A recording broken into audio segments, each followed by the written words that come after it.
نے خارج کی تھی، جس کے خلاف ہم نالش لے کر سپریم کورٹ میں آئے تھے. تو سپریم کورٹ کی پہلے جو بینچ تھی، 3 رکنی بینچ، انہوں نے ہماری پٹیشن کو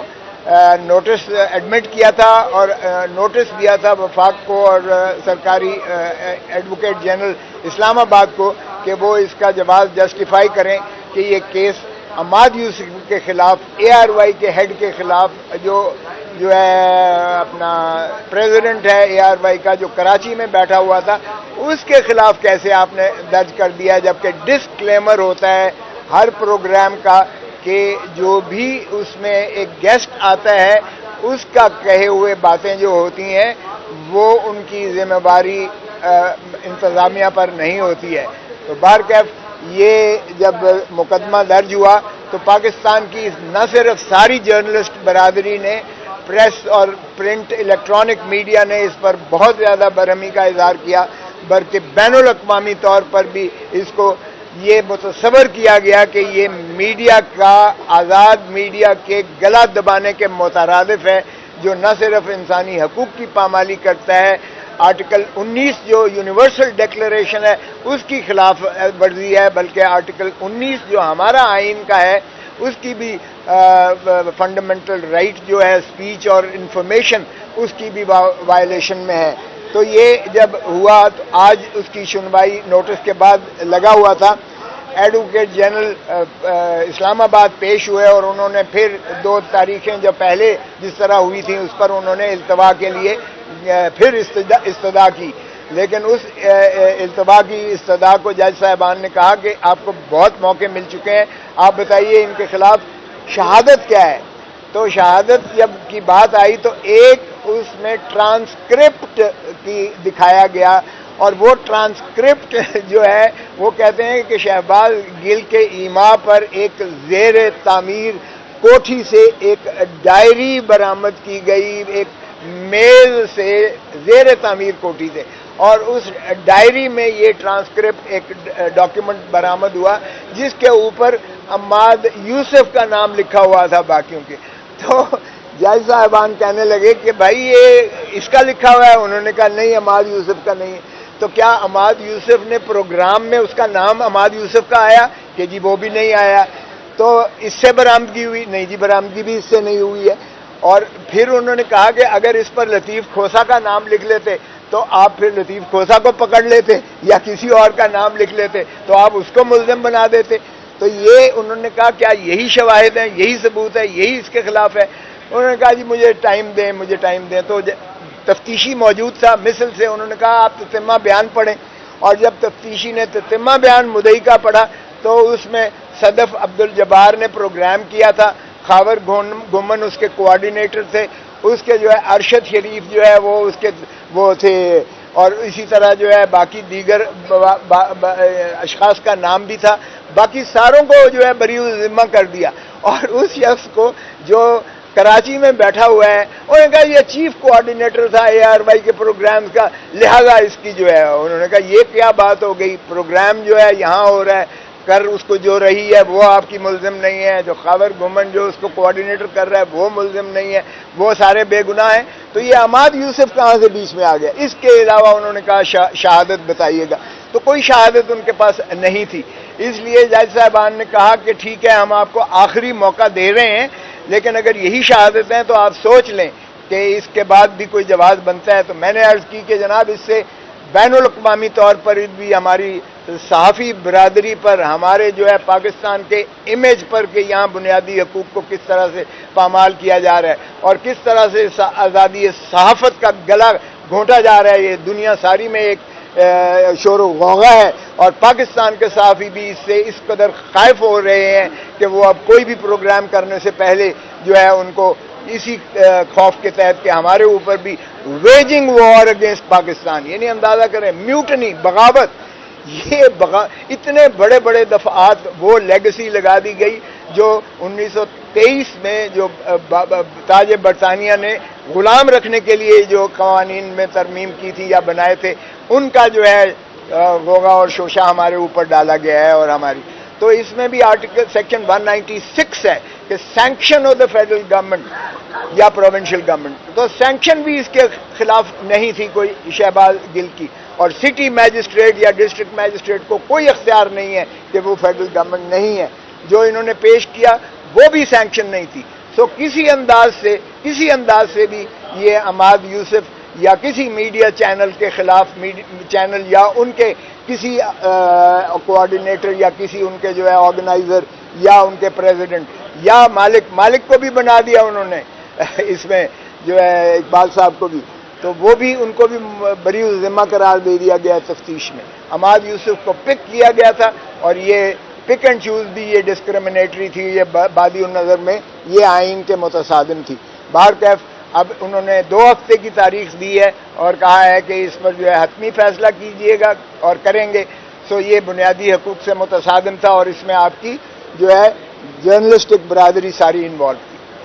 دوسرا مقدمہ جو آج تھا، بڑا اہمیت تھی جس میں، اور جو سارا قوم اور ملک دیکھ رہی تھی، جس میں ماشاءاللہ شریف برادران اور پی ڈی ایم کے جتنے اکابرین تھے جنہوں نے اپنے آپ کو جو ہے آئین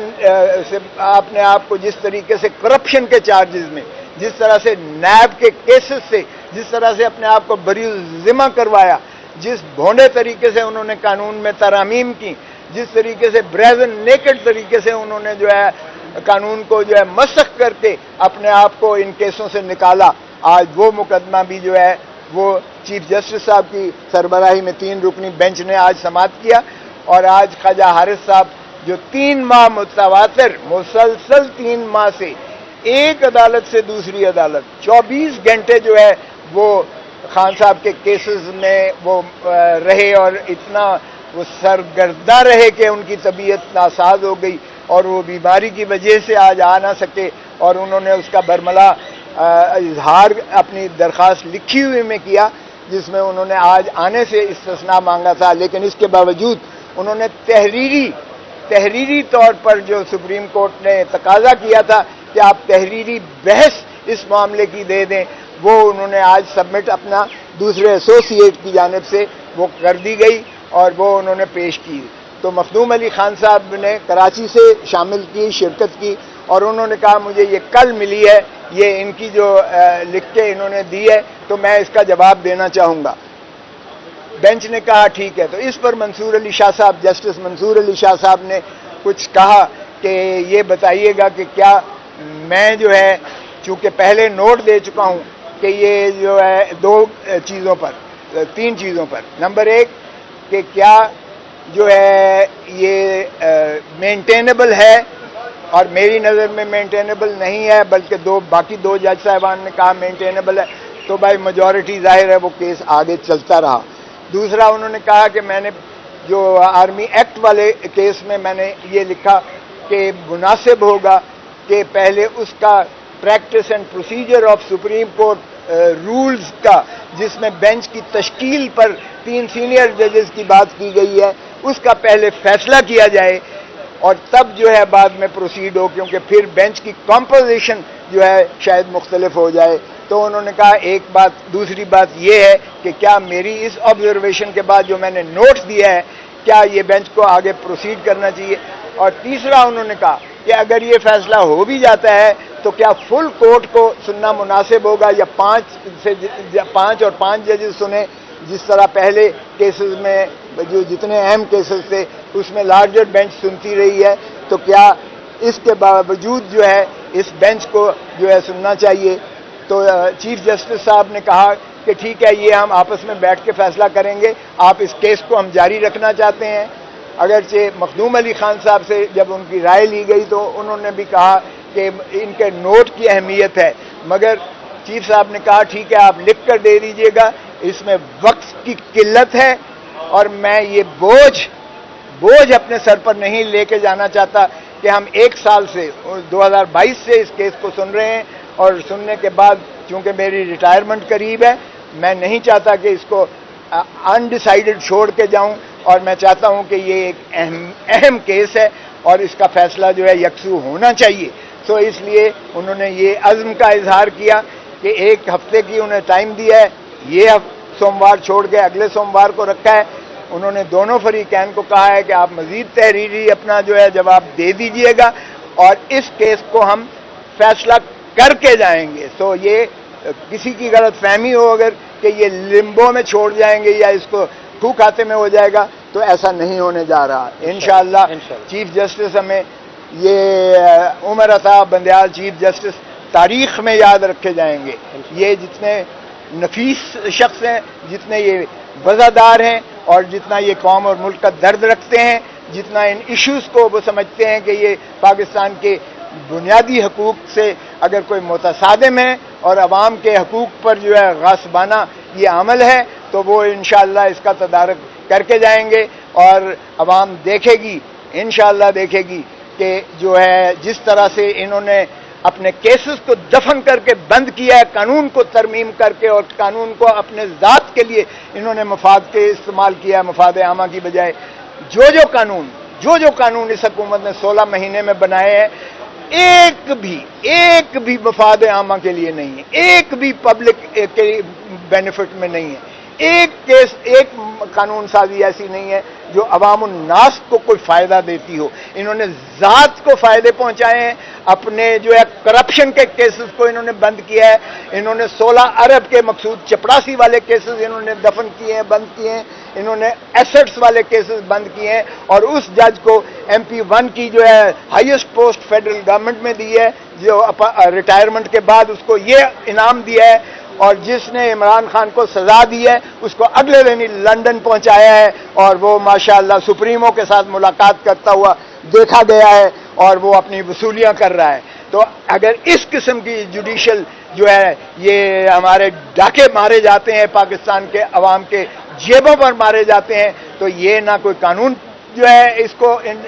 کا جواز بنتا ہے اور انشاءاللہ عدالتیں جو ہے بنیادی حقوق کا تحفظ کریں گی, آئین کی پاسداری کریں گی اور ہمیں یہی یقین ہے کہ رول آف لا اس ملک میں پریویل کرے گا اور عوام کو جو ہے جمہور کو اپنا جمہوری حق ملے گا. سر یہ بتائیے گا کہ کل الیکشن کمیشن نے 90 دن میں انتخابات نہ کرانے کا اعلان کرتے ہوئے کہا ہے کہ نئی حلقہ بندیاں ہوں گی, تو سر اس پروسیس میں آپ کیا سمجھتے ہیں؟ 90 دن میں الیکشن نہیں ہو رہے, 224 آرٹیکل 90 دن کا کہہ رہا ہے, دوسرا 51(5) کہہ رہا ہے کہ حلقہ بندیوں کے تحت الیکشن کروانا, تو سر اب قانون کہاں پہ کھڑا ہے؟ دیکھیں میری پارٹی پاکستان پیپلز پارٹی بڑی کلیئر ہے اس پر.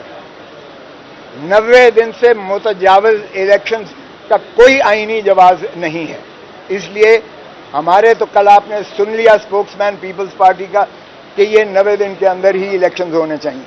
اب ایک شخص سابقہ وزیر اعظم اگر کہتا ہے کہ میں اسٹیبلشمنٹ کا